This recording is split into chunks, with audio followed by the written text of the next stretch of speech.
lawsuit abuse the president mentioned, and it's incredibly important.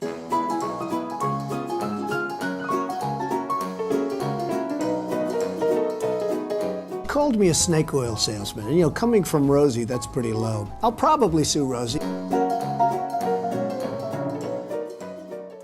Looking at tort reform in recent presidential history is helpful not just in studying how politicians framed this particular issue, but how current politicians frame the most salient issues of today.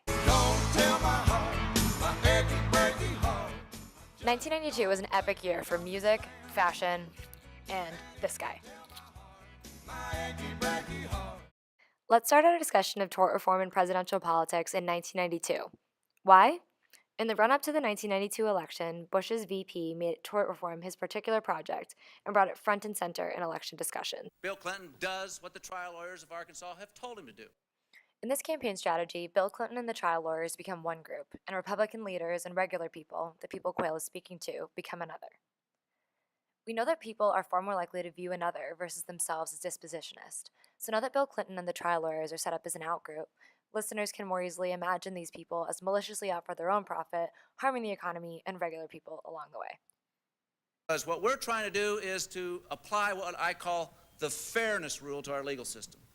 And the fairness rule is this: the loser should have to pay the winner's legal fees. In Quayle's fairness rule, we see an application of the just world hypothesis. If you lost the lawsuit, if you are a loser, you deserved it and shouldn't have brought it in the first place. We can also see an attempt to delegitimize the present system, saying that it's currently unfair and that everyone at the rally collectively knows that. This all sounds like a pretty effective campaign strategy, but turns out it wasn't enough because Bill Clinton still wins the '92 election and goes on in 1996 to veto a products liability bill.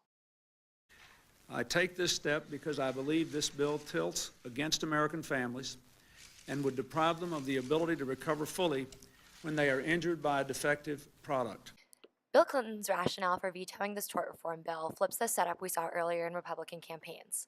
Now it's American families who are protected by tort lawsuits, rather than being harmed by trial lawyers' greed. Now the outgroup, the dispositionist, is the company creating a defective product and being sued.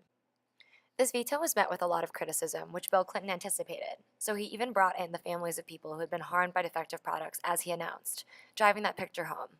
Families are victims of their situations when companies make decisions that harm the health of the public, and these families are justified in tort lawsuits. So as politicians are simultaneously characterizing the public as both the beneficiary and victim of tort lawsuits, we're left wondering, what's really going on here?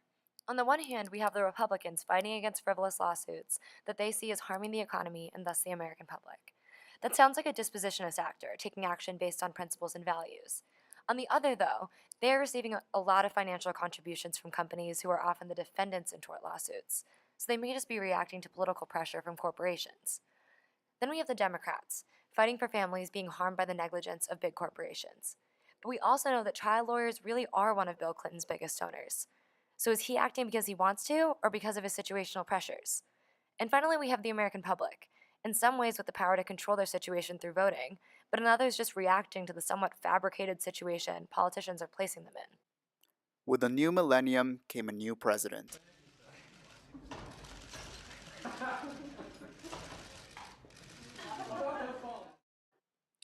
As governor of Texas, George Bush had made tort reform a staple of his platform. A reformer with results was what he had promised, and he delivered, capping damages for big corporations, making it harder for Texans to sue for malpractice, and protecting teachers from liability for corporal punishment.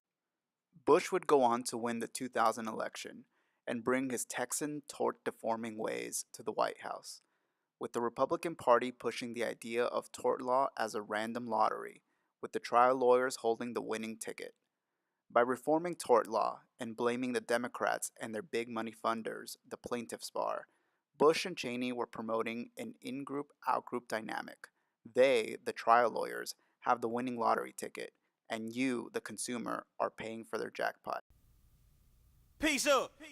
2004 was known for three things: Usher dropped Confessions, Massachusetts legalized same-sex marriage, and Mark Zuckerberg launched Facebook from his dorm room. The 2004 election saw George W. Bush and Cheney face off against John Kerry and his running mate, John Edwards. One of the big issues during the election was You guessed it, tort reform. If Mr. Kerry and his allies were elected, I don't think there would be any hope for tort reform in this country. Republicans took aim at Kerry and Edwards for receiving a large portion of their donation from lawyers. Particularly, they attacked Edwards since he had been one of the most successful personal injury lawyers in North Carolina. The problem was, Edwards' time spent working as a plaintiff's attorney was spent representing everyday folks. One of his most notorious cases involved a young girl named Valerie Lakey. In 1993, Valerie Lakey was playing in a wading pool in North Carolina when she was sucked in by an uncovered drain. 4 adults could not free her until the pool's pump had been turned off. The suction from the drain, 300 pounds per square inch, would cause Valerie to lose nearly 80% of her intestines and be forced to spend 12 to 14 hours a day being fed by a tube in her chest. Edwards took on the pool drain company. Edwards showed in trial that the pool drain company knew that other children had been injured by its product, that it could have been made safe by the use of 2 inexpensive screws, and the company contemplated, but ultimately chose not to include a written warning. In his closing remarks, Edwards told the jury, "You have been watching what happens when absolute corporate indifference collides with absolute innocence."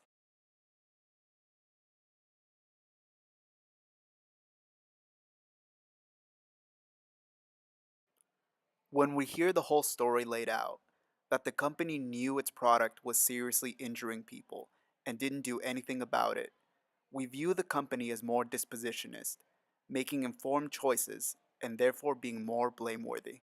From 2008 onwards, the tort reform debate in presidential politics has mostly focused on the healthcare industry. Big insurance companies claim they are balls, forced to raise prices due to the burden of frivolous lawsuits. But on closer inspection, this doesn't add up.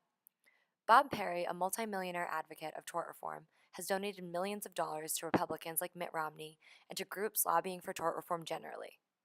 Likewise, Barack Obama has received millions from plaintiff side lawyers who claim to be balls as well. If tort reform advocates claim to be balls, it seems odd that they can so effectively control political discourse. Perhaps, in fact, politicians like Donald Trump, Mitt Romney, and Barack Obama themselves are balls, pushed around by the financiers of their campaigns.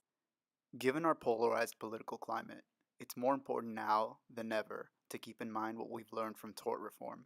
That is, politicians on both sides can manipulate issues and switch situations for dispositions, all to win your vote. What do you think?